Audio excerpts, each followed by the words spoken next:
This is an RTR Spec 5. An 870 horsepower Mustang sanctioned by Ford. An RTR stands for ready to rock, but not this sort of rock.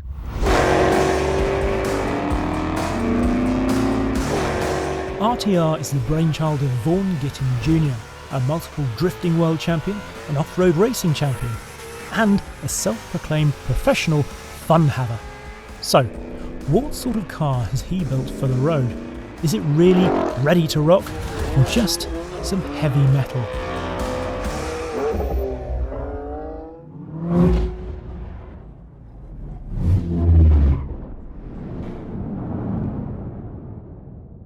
This episode is driven by Hagerty, who, in case you don't know, provide car insurance that's designed by drivers for drivers.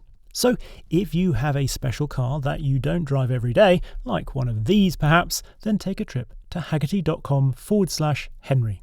Or pick up the phone, give them a call and speak to a like-minded enthusiast about a quote. Let's deal with the bewinged elephant in the lay-by first of all. Is this just a cut price GTD for people that can't afford the real thing? At $160,000, the Spec 5 is half the price of the GTD. But is it half the car? Well, the RTR hasn't completely re-envisioned a Mustang suspension or turned transaxle like the GTD, but I think it's more nuanced than that. I think it's actually an alternative sort of offering entirely. And to that extent, I think it's also different to its more direct price rivals, the recently announced Dark Horse SC and Shelby Super Snake. Why?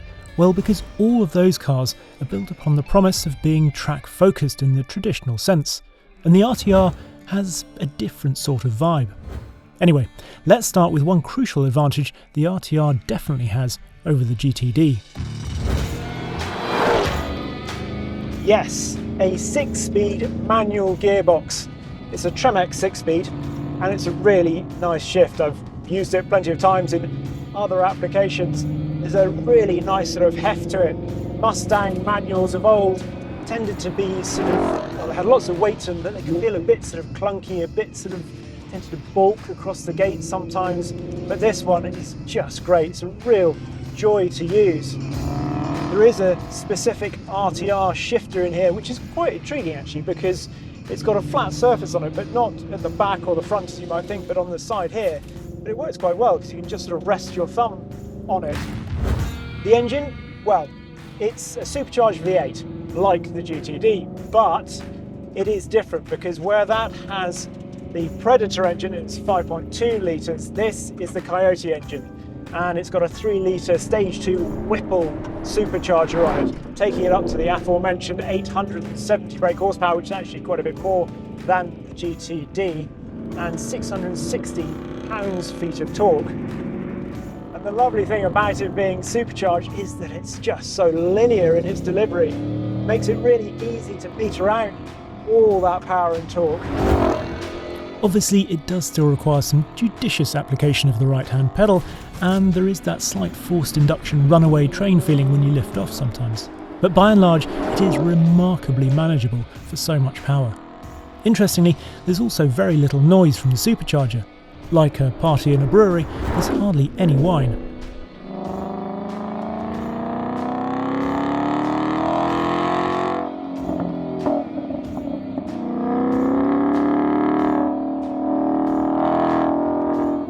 Still there if you listen for it, but overwhelmingly what you get is just a lovely V8 grumble. It's all coming through a spoke-baller exhaust at the rear. It sounds much more in a way like a naturally aspirated engine. I love the sound of this. Because this is really responsive as well, it's actually a nice engine to use with the manual gearbox. You can have it with a 10-speed auto, but if a manual's an option for you, I would thoroughly recommend this. So the drivetrain is an absolute win, but what about the looks? Well, again, the wide-body aesthetic is aggressive without being traditionally track. And that's because the RTR has taken inspiration from a drift competition car, not a racing car. The CFD work was more about venting a wet leaf bonfire in the arches than generating downforce for lap times. It makes me think a little bit of when people started taking the huge rear wings off 991 GT3 RSs. I also think these spars in here with their fluoro undersides make me think a little bit of McLaren Senna with those flaps in the front, although of course these are not movable. It is overall a car that's probably best viewed from a little bit further away rather than up close, because you can see that these are very much stickers, and parts like this remind you that this is an add-on kit rather than fully integrated. However, I do like the fact that they've gone to the trouble of doing this with the fuel cap. Meanwhile, the interior, well, that's sort of as understated as the exterior is extrovert, I suppose, because there's not a lot going on that you wouldn't find in a regular Mustang. You've got a bit of stitching on the seats and there's a plaque over there, but otherwise, well, there's not a lot to talk about. Other than rear seats, which are obviously not for the likes of me, but could be a deal breaker for anyone that has, say, small children, and also give an advantage not only over the GTD, but Corvettes, which surely must be in the conversation when you're looking at this sort of area of price and performance.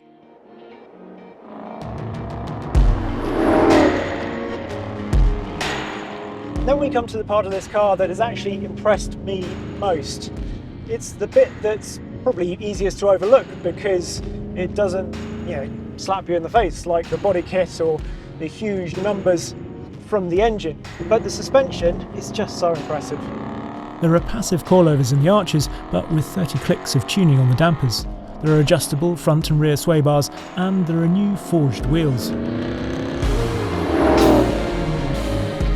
It's a proprietary setup for RTR, and the feel you get from it is fantastic. You really have such a good sense of connection, of understanding of what's going on between the tyres and the tarmac. And the nice thing as well, it's something that is sort of mentioned in the blurb, and you just have to take it with a pinch of salt, but it does feel good over the limit as well. It doesn't feel like it kind of gets away from you. You can really play with it. It's still a big, beefy car, and the steering wheel has some girth to it, but it's definitely not a case of all weight and no feel in the controls. It's not muscle-bound by grip either. Long before you break traction, there is a fluidity to the way it moves its 4,000 pounds through corners, and you can already tell there is going to be progression in the way it approaches and then steps over the limit.